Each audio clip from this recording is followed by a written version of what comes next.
Question पे ध्यान देते हैं। इसमें पूछा हुआ है कि हमारे पास 1 ओम 2 ओम और 3 ओम के 3 रजिस्टर हैं 12 वोल्ट की बैटरी के साथ जुड़े हुए हैं। तो आप बताइए कि इसका टोटल रेजिस्टेंस कितना होगा। तो देखने में ही लग रहा है कि सीरीज में है, तो R इज इक्वल टू कितना आ जाएगा 1 + 2 + 3, तो हो जाएगा हमारा 6 ओम। एक आंसर हो गया। बी पार्ट में हमसे पूछ रहा है कि इन पर वोल्टेज कितना कितना अप्लाई होगा। तो इसको हम लोग पहले करंट निकाल लेते हैं इसका। तो करंट इज इक्वल टू कितना हो जाएगा, टोटल वोल्टेज अपान में रेजिस्टेंस 2 एम्पियर का हो गया। अब हमको अगर V1 निकालना है तो V1 इज इक्वल टू कितना हो जाएगा, I इंटू 1, इसका मतलब है कि 2 वोल्ट। अब अगर हमको V2 निकालना है तो क्या करना पड़ेगा हमको, करंट इंटू 2, तो 2 इंटू 2 आ जाएगा 4 वोल्ट। और अगर हमको V3 निकालना है तो क्या करना पड़ेगा, I इंटू 3, IR कर लेंगे, तो 2 इंटू 3 तो 6 वोल्ट हो जाएगा। क्वेश्चन में देखिए क्या है कि 2 ओम 4 ओम और 5 ओम पैरेलल में कनेक्टेड हैं 20 वोल्ट के बैटरी के साथ।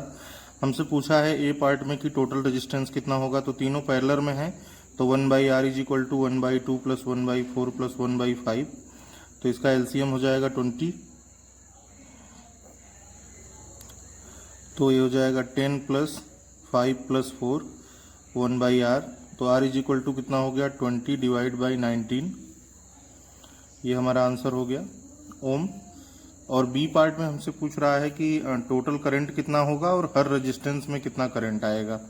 तो हम लोग सीधे I1 इज इक्वल टू कितना कर सकते हैं, वोल्टेज तो सब पे 20 होगा, तो 20/2 मतलब 10 एम्पियर।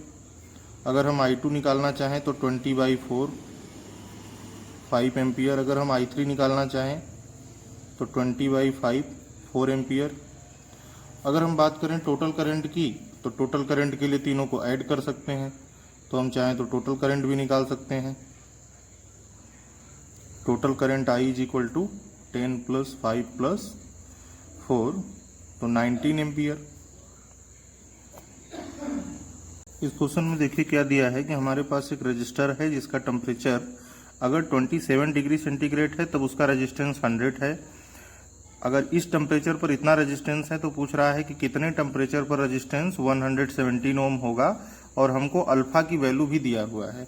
अब हम लोग जानते हैं कि चूंकि RT is equal to R0 bracket में 1 + अल्फा टी, तो हम लोग अगर इसमें पहला केस लगाएं तो हम लोग 100 इज इक्वल टू लिख सकते हैं R0 ब्रैकेट में 1 + अल्फा इंटू टी का मतलब कितना है 27, इक्वेशन नंबर 1। और हम लोग अगर सेकेंड केस लगाएं तो सेकेंड केस में क्या है, रेजिस्टेंस 117 है, R0 तो हमको पता ही नहीं है, 1 + अल्फा। अल्फा कितना है हमारा ये, तो अल्फा तो अभी हम रख नहीं रहे हैं। टेम्परेचर कितना है ये हमको नहीं पता है, हमको टी निकालना है। अब हम इन दोनों को अगर डिवाइड कर दें तो R0 कट जाएगा, क्योंकि R0 हमको दिया भी नहीं है। तो इसका मतलब कितना आ जाएगा, 100 अपान में 117 is equal to 1 + 27 alpha divide by 1 + alpha into T. तो हमको तो टी निकालना है, तो हम टी को एक तरफ करेंगे, तो 1 + alpha T is equal to 117, यहाँ पर डिवाइड बाई हम 100 कर सकते हैं, ठीक है। तो 1 + 27 अल्फा, तो alpha into T is equal to कितना हो जाएगा 1.17 ब्रैकेट में 1 + 27 अल्फा -1, ये वाला जो 1 है उधर चला गया। तो अब हमको t निकालना है, तो t इज इक्वल टू कितना हो जाएगा, इसका इसमें मल्टीप्लाई भी कर सकते हैं, 1.17 + 1.17 इंटू 27 अल्फा -1 और डिवाइड बाई अल्फा। तो t इज इक्वल टू कितना आ जाएगा, इसमें से इसको माइनस करेंगे तो 0.17 बाई अल्फा प्लस 1.17 इंटू 27, हमने अलग अलग कर दिया ताकि हमको कोई दिक्कत ना हो उस तरह से। तो t इज इक्वल टू अगर हम अल्फा की वैल्यू रखेंगे तो 0.17 डिवाइड बाई अल्फा कितना है 1.7 इंटू 10⁻⁻⁴ और प्लस 1.17 इंटू 27।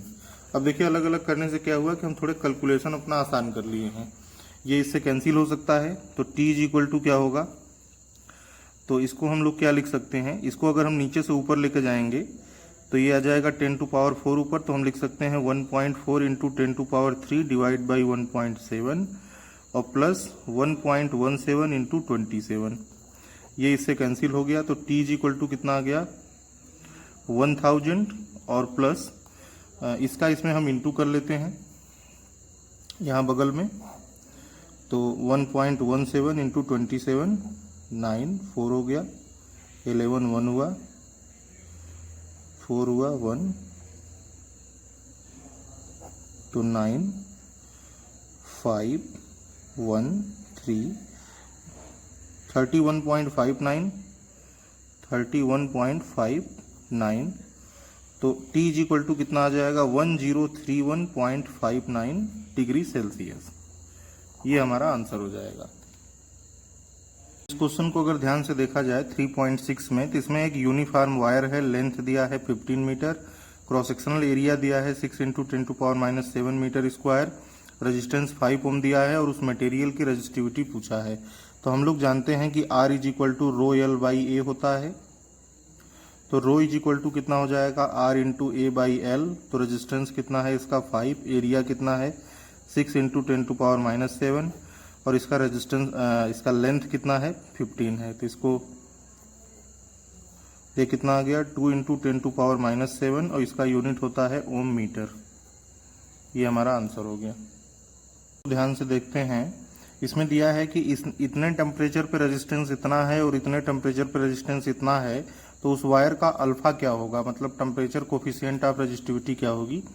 तो हम लोग जानते हैं कि चूंकि R T is equal to R naught bracket में 1 प्लस अल्फा टी, तो जब हम इसमें केस 1 अप्लाई करेंगे तो केस 1 के लिए हमको कितना लेना पड़ेगा, रेजिस्टेंस है 2.1 is equal to R naught 1 plus alpha into temperature कितना है 27.5, ये इक्वेशन 1 आ जाएगा।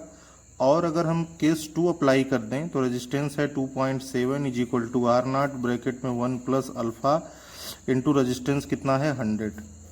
अब हमको अल्फा निकालना है तो जाहिर सी बात है कि 1 और 2 को डिवाइड करना पड़ेगा।